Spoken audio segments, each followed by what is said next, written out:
Hello, আসসালামু আলাইকুম। কেমন আছেন সবাই? আজকে আমি কাঁঠাল বিচির ভর্তা বানাবো। আপনারা সম্পূর্ণ ভিডিও দেখতে থাকুন এবং আমার পাশে থাকুন। কতটা মজা হয় এভাবে একবার হলো আপনারা বানিয়ে দেখবেন, আশা করি আপনাদেরও ভালো লাগবে। এখানে আমি কাঁঠাল বিচি একটা ফ্যানের মধ্যে ভেজে নিচ্ছি। যখন এরকম হয়ে আসবে, এবার আমি কাঁঠাল বিচিগুলো নামিয়ে নিব।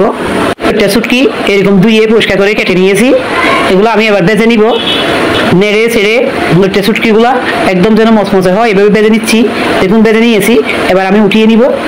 এরকম যখন বাটা হয়ে যাবে, সরিষার তেল দিয়ে দিচ্ছি। 1 কাপ পেঁয়াজ কুচি ভেজে দিব।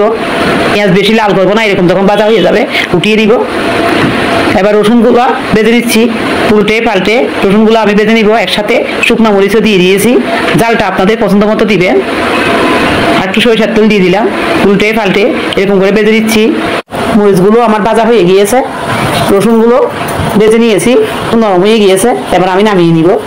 এবার কাঁঠাল বিচিগুলো আমি কুটা ছাড়িয়ে নিব। ওগুলো আমি কুটা ছাড়িয়ে নিয়েছি। আর মরিচগুলো আমি একটা শিলবাটায় বেটে নিচ্ছি।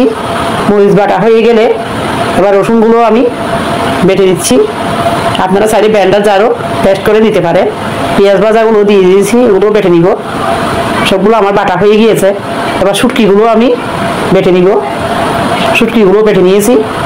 কাঁঠাল বিচিগুলো আমি বেটে দিচ্ছি। কাঁঠাল বিচিগুলো বাটা হয়ে গিয়েছে। ধনেপাতা কিছু সাথে বেটে দিচ্ছি, আপনারা যে কোনো ধনেপাতা দিতে পারেন। হালকা বেটে নিব। সবগুলো বেটে নিয়েছি।